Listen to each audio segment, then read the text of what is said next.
I'd love to see if I can be a help. I've got this kind of background. I'm looking at kind of getting in the game. Maybe it's something where I come work for you or be a partner with you or, can just provide help, and, being persistent, networking. I picked up a mentor that was like the director of operations for the Prologis Corporation, which is, I don't know if they are today, but back then they were the largest owner of square footage in the world. They were Well, industrial. welcome to the Real Estate Pros Show, where we interview real estate investing professionals from coast to coast, as well as the service providers that serve the real estate investing industry. Our goal is simple: share what's working now to help you improve and scale your business to the next level and meet the pros that can help you get there. Real Estate Pros is powered by Investor Fuel, America's leader in helping real estate investors and professionals build the business you need to live the life you've always dreamed of. Let's start today's show. Property insurance for real estate investors doesn't have to be difficult, but it does need to be there to protect you when you need it. MyInvestorInsurance.com not only provides insurance at 15 to 30% cheaper than traditional agencies, it's built specifically for real estate investors like you. You can set up an account in about 2 minutes, get quotes on properties, turn on and turn off insurance for your fix and flip or rental properties in around 2 minutes without having to talk to anyone directly, all through our portal. There's no better way or faster way to make sure you've got the coverage you need to protect you, and no more lengthy policies either. Once you're set up, you're billed monthly and prorated by the day for however long your policy is active. It's powered by MSI, the third largest independent MGA, with 1.5 million customers and more than $1 billion in cumulative premiums written. Get set up today in about 2 minutes at myinvestorinsurance.com/fuel. Hey folks, welcome back to the show. Today's guest is in the Denver, Colorado area and is a commercial and residential developer, everything from single family residential to apartment complexes. Please welcome Austin Schmidt. Austin, welcome to the show. Thanks, Dylan. It's great to have you on here. We were talking before hopping on really about the experience that you have and your approach to running real estate like a business. Before we hop in there, though, I do want to ask you about how you got into real estate. Yeah,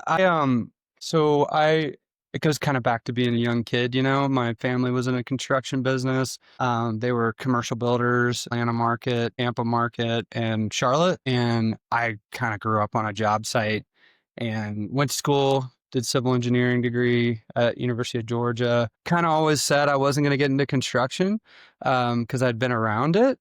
But I kept looking back to it throughout my career in corporate America. And I actually worked for the DuPont Corporation for a while out of school. Yep. Engineering grads go to work for the kind of the big three chemical giants. Great experience. Honestly, I just kept looking back to the opportunity of real estate where you can own an asset and create value and be creative. It kind of just kept sucking me back into it. So I ended up pulling the plug, kind of doing the bounce out of corporate America thing, went completely solo, kind of set a goal for myself, blew it out of the water, and I've never looked back. Walk me through that first year transitioning into being a full-time real estate operator. What was the process like? Also, what types of guidance did you have when you were going through that yourself? Yeah, so I'm a big believer in mentoring, and I was pretty fortunate to get a couple of really experienced mentors. One of the things that I learned when I was honestly in corporate America was that, I hate to say this, but it's so common in real estate that people are like wanting to get in the game and they just reach out to people that they're like, I want to do what they do, and they want to pick their brain. And it's very difficult to kind of get in that room. And I got kind of trained in corporate America because I called on some of the biggest real estate owners in the US when I worked for DuPont to not really take that approach and to try to like be the person that reached out and offered help first rather than trying to kind of take information. I don't think that's like second nature to most people. I think most people are kind of like raise their hand like, hey, Dylan, I really want to do what you do. Like, can you grab a coffee? Can I pick your brain? And I mean, I know when sometimes when people reach out to me like that, it kind of comes across as like it might be a waste of your time, because you don't really know what the goal What you're is. going to get out of it. Yeah, like what is me meeting that person gonna do for them and me? And so I always took a different approach. I took the approach of like, hey man, really love what you're doing. Stop living on an island and join the #1 mastermind in America for professional real estate investors. Investor Fuel is a community of hundreds of the nation's top investors working together to build stronger businesses and better lives. In addition to the amazing community of real estate investors acting as a board of advisors for one another, Investor Fuel members have access to 100% funding on purchase and repairs for our members only, a health insurance program, and benefits and discounts that more than pays for the membership of most of our members, meaning it's actually costing you money to not be a member of Investor Fuel. If you're looking to scale your business and build a business that allows you to live the life of your dreams, please visit investorfuel.com today and book a call with our team. I'd love to see if I can be a help. I've got this kind of background. I'm looking at kind of getting in the game. Maybe it's something where I come work for you or be a partner with you, or, can just provide help, and being persistent, networking. I picked up a mentor that was like the director of operations for the Prologis Corporation, which is, I don't know if they are today, but back then they were the largest owner of square footage in the world. They were an Whoa. industrial developer, and they happened to be based in Denver. And then I had another mentor who is in the multifamily space that's kind of based out of Nashville that I knew kind of through my corporate career, that had kind of bounced out of running a very large construction company to becoming a developer. And we just honestly, we developed like friendships, and it turned into a lot of guidance, a lot of mentoring. And I feel like the mentoring aspect, like people underrate because they think like, oh, let me get some information from this person, like an underwriting spreadsheet, a little training, like some guidance on how to talk to a lender or raise capital, and then they kind of bounce. And Yeah. that's not really how it works, you know? I do So want to ask you about that first deals and when you were getting into the space. You're involved as a developer. Was that the origin, or were you involved in single family residential prior to becoming a developer? So 2008 was when that recession hit. And at that time in Denver, there was really across the country, there was a lot of foreclosures. And, one of the guys that I teamed up with locally, not as much on the mentoring side, but kind of more as like a friend slash mentor. He learned about my background and kind of gave me an opportunity to get in the game where they were essentially running like a pretty large scale home flipping business where they ran it almost like a home builder, Hmm. and they had a huge acquisitions team. So I kind of jumped in, got on the acquisitions team with them. It was all like commission based, zero salary, and helped them kind of hunt down deals, underwrite them, get them sold, help them with the operation to get the ones that we kept in house to fix and flip. I did that for about 3 years, and I learned a lot. I mean, when you listen to real estate entrepreneurs and they make the business sound easy and simple, one of the things I think everybody leaves out is like that a big majority of getting into the business is almost like learning how to deal with like the unsophisticated side of real Yeah. estate, is like managing the trades. Um, a lot of people want to kind of get up high up here where they're like acquisitions, reselling at the end, or dispositions, you know, looking into raising funds and communicating with the lenders, and kind of float up here and hover above the actual operation. And that was not really in my DNA. And that was probably part of the reason why the guys that I teamed up with locally in Denver saw some value in me, because of the construction background that I had. Um, so I would say probably the most valuable thing I learned in the first year was kind of how to take your level of where you operate and pivot up and down, and not just float up here at the owner side, and be able to Right. float at the operator side and the owner side, and bounce between the two. If you're looking for consistent, high-quality leads, look no further than Investor Machine. Investor Machine isn't just another agency, it's the most sophisticated, data-driven lead generation company on the planet for real estate investors, and serves the role of being not just a lead generator for your business, but a marketing partner that is helping you achieve your goals along the way. Go to investormachine.com to learn more and schedule a call with our team today.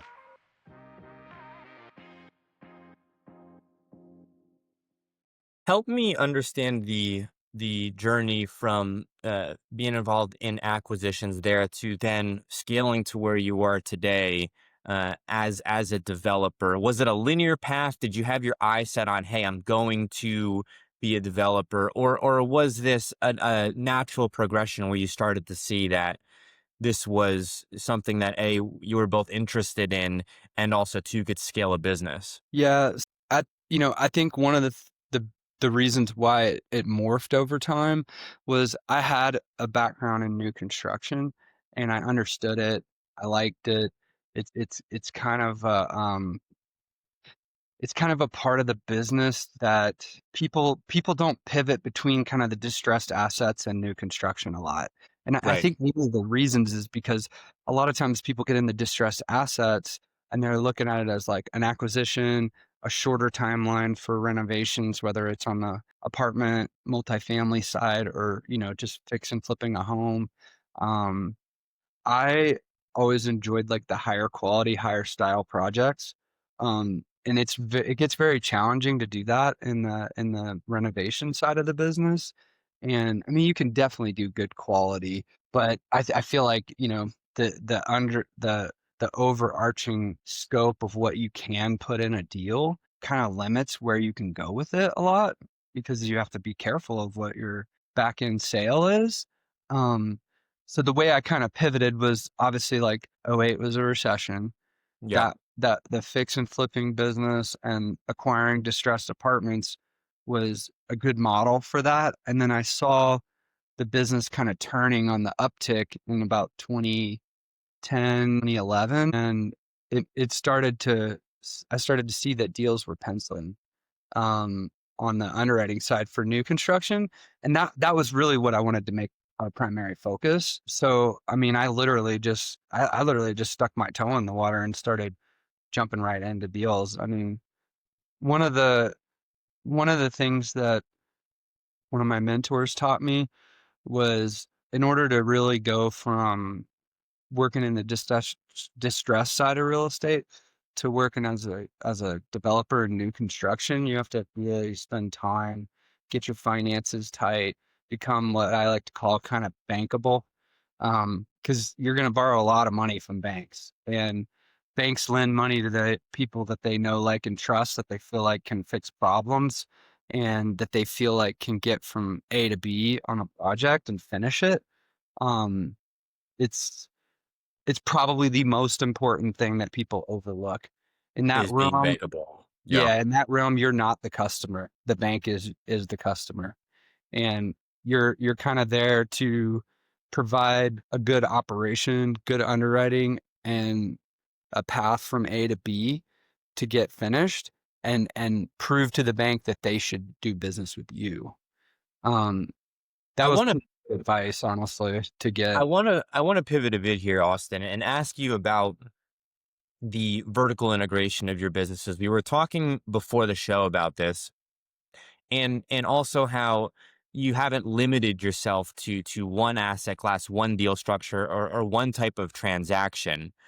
Walk me through some of that, and how you have approached your real estate business as a business. If you're a new or newer real estate investor looking to launch or grow your real estate investing business, please check out Investor Fuel Club. It's a coaching community, but unlike anything you've ever seen before. And you can actually partner with members of our mastermind from coast to coast on deals right in your market.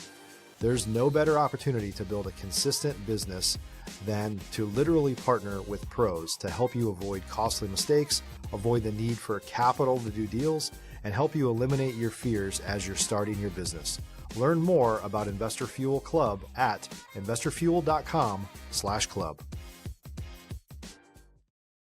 Yeah. So another item that one of my mentors gave me a lot of advice on early on was about, like, to what you were saying, Dylan, like vertical integration. Like a lot of developers I noticed a trend that they had the new next best general contractor every 2 years. They would find someone, they'd be like, oh my gosh, this vendor is great. They take care of things, they communicate well. Well, you know what happens? People get divorces. People get too busy. People start to lose focus on their business. And then all of a sudden you're their customer and you are the investor that has a return to try to yield to either your investors or yourself. And you're out of control of that deal. So, like, being that I had a background in engineering, I became a licensed Class A general contractor in like 7 counties. And basically created my own construction company from the ground up in 2009. And that morphed into, a team of 12. We have everything in house from underwriting to interior design to project management, accounting. We raise funds on the family office side and friends and family side, and structured that as well. Got great attorneys on our team. Um, I kind of just looked at it as it needs to be a one-stop shop to create control. Right. Um, and then we're really selective of what types of vendors and subcontractors we work with. Like, we actually operate our construction company as if it was a construction company for hire. So we measure our progress, we measure our results.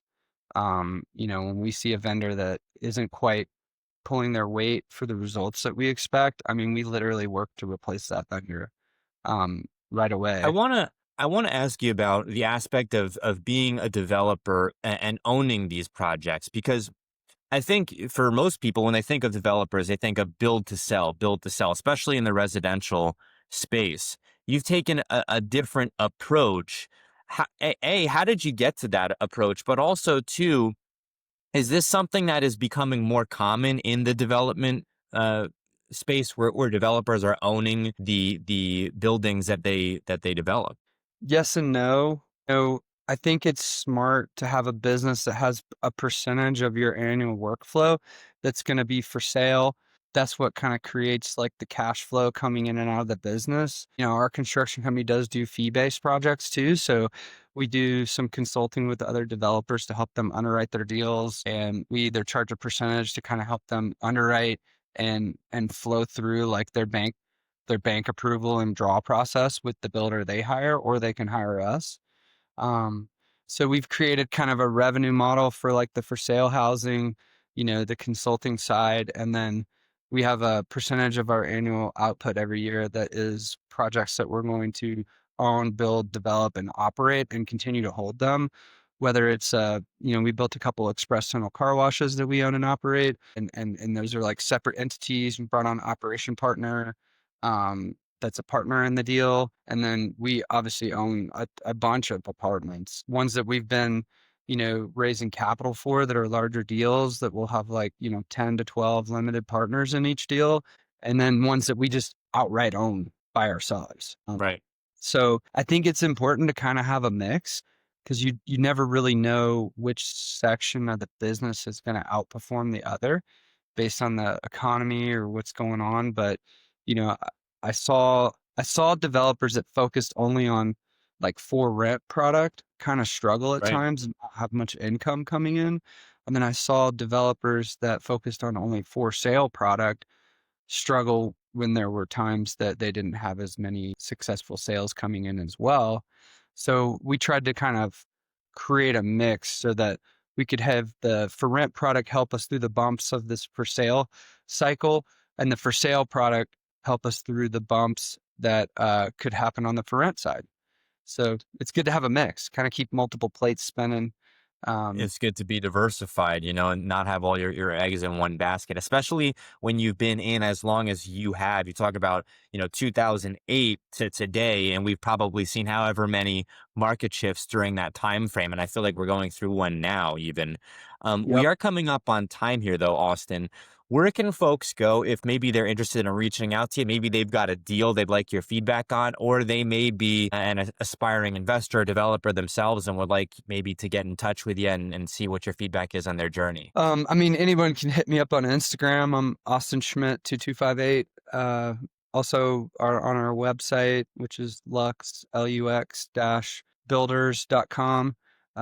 We currently look at deals in Southern California, Arizona, and Colorado. Not a plan right now to expand outside of those three markets. But yeah, we're always there to be like a helpful hand, lend what we can, look at partnerships, you know, make deals work. Austin, thank you so much for coming on the show here today. Yeah, for sure. Thanks for joining us for today's Real Estate Pros Show. You can learn more about the amazing benefits of the Investor Fuel Mastermind community, including surrounding yourself with hundreds of other rock stars, 100% financing for your deals, and members-only discounts from vendors you're likely already using that, as a member of Investor Fuel, will save you more than the cost of your membership. Visit investorfuel.com to learn more. If you're interested in joining us as a guest of this show, please visit investorfuel.com/pros to apply. You can also check the show notes for access to free resources, how to get access to world-class lead generation, and much more. Don't forget to subscribe so you never miss another episode. Have a great day. We'll see you on the next show.